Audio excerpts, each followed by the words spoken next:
కడపలో విస్తుపోయే ఘటన చోటు చేసుకుంది. పట్టణంలోని సంక్షేమ బాలికల వసతి గృహంలో ఉంటున్న ఓ బాలిక బిడ్డకు జన్మనిచ్చింది. ఈ విషయం తెలుసుకున్న వసతి గృహ అధికారులు సైతం పట్టించుకోలేదు. కడపలోని ఓ గిరిజన బాలికల వసతి గృహంలో ఉంటూ సమీపంలోని శ్రీ బాలాజీ వొకేషనల్ జూనియర్ కాలేజీలో చదువుతున్న 17 ఏళ్ల బాలిక గర్భం దాల్చింది. 9 నెలలుగా ఆమె వసతి గృహంలోని ఉంటున్న గర్భం దాల్చిన సంగతి వార్డెన్ నుంచి పని మంచి వరకు ఎవరూ గుర్తించలేదు. మరోవైపు నెలలు నిండడంతో బుధవారం రాత్రి పురిటి నొప్పులు రావడంతో బాలిక స్వయంగా రిమ్స్కు వెళ్ళింది. అక్కడ వైద్యులు సాధారణ ప్రసవం చేశారు.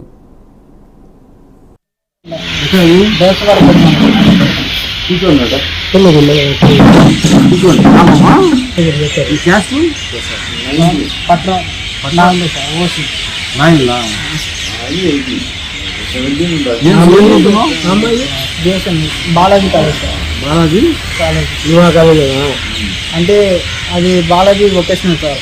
BSMLT first year sir. ఇప్పుడే కౌన్సిలింగ్ ఉన్నా సార్. 3 months. అమ్మాయి పేరు లావణ్య ఎక్కడ అమ్మాయి ఏం చదువుతుంది? అమ్మాయి ఏం చదువుతుంది? Second year. Second year. ఇదేనా దేశం?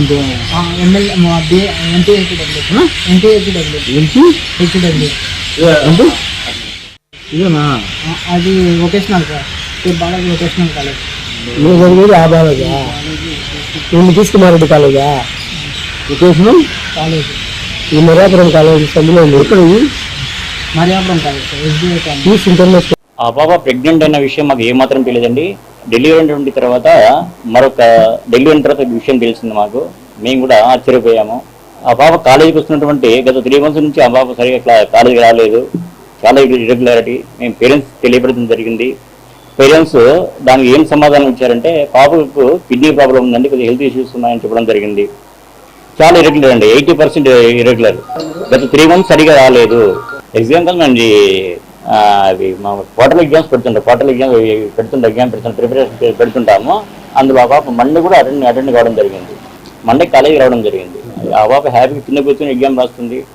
మాకు ఎలాంటి సింటమ్స్ కనపడలేదు. 1% మాకు కనపడలేదండి. లావణ్య నేడు ఒక హాస్టల్లో చదువుతున్నటువంటి మైనర్ బాలిక 9 నెలల గర్భం దాల్చి జన్మనివ్వడం అంటే కాలేజీ యాజమాన్యం ఏం చేస్తుంది?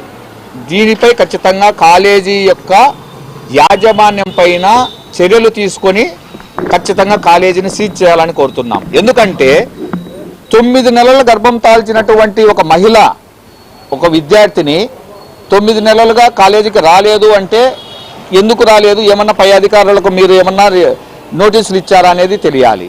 అంతేకాకుండా హాస్టల్లో ఉన్నటువంటి వార్డెన్ కావచ్చు, మిగతా అధికారులు కావచ్చు, మీరు పర్యవేక్షణ చేస్తున్నారా? ప్రతి నెల ఖచ్చితంగా ఒక డాక్టర్ వెళ్ళి విద్యార్థినుల యొక్క ఆరోగ్య పరిస్థితి, వాళ్లకు మెన్సెస్ అవుతున్నాయా కాలేదా, ఏమన్నా ఆరోగ్య లోపాలు ఉన్నాయా అని ఖచ్చితంగా పర్యవేక్షణ అనేది ఖచ్చితంగా ఉంటుంది. డాక్టర్తో రిపోర్టు తీసుకోవడం జరుగుతుంది. మీరేమైనా తీసుకున్నారా లేదా? ఇప్పటి వరకు ఏమేమి రిపోర్ట్లు వచ్చిన్నాయి? ఏ డాక్టర్ అక్కడ పర్యవేక్షించారు? ఏ జిల్లా స్థాయి అధికారి అక్కడికి పర్యవేక్షించున్నారు? కాలేజీల మీద కూడా ఫ్యాక్ట్ ఫైండింగ్ కమిటీ ఖచ్చితంగా ప్రతి కాలేజీకి వెళ్ళి ఉంటుంది. ఆ కాలేజీ మీద ఫ్యాక్ట్ ఫైండింగ్ కమిటీకి వెళ్ళినటువంటి వ్యక్తుల యొక్క రిపోర్ట్లు ఖచ్చితంగా కావాలి. దీనిపై ఖచ్చితంగా మేము విద్యాశాఖ మంత్రులైనటువంటి లోకేష్ గారికి, జిల్లా కలెక్టర్ గారికి ఖచ్చితంగా దీనిపై చర్యలు తీసుకోవాలని కోరుతున్నాము. చర్యలు తీసుకునేంత వరకు కూడా మేము విశ్రమించము. ఖచ్చితంగా వీటిపై ఫైట్ చేస్తామని భారతీయ జనతా పార్టీ కడప జిల్లా శాఖ తరఫున.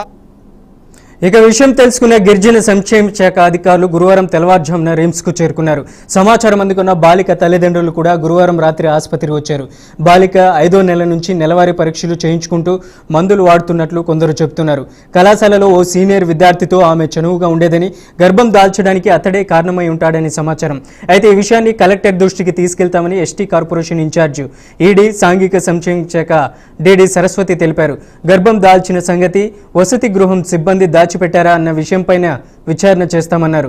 మరోవైపు బాలిక గర్భానికి కారణమని భావిస్తున్న సీనియర్ విద్యార్థిపై రిమ్స్ అవుట్ పోస్ట్ పోలీసులు కేసు నమోదు చేసినట్లు తెలుస్తుంది.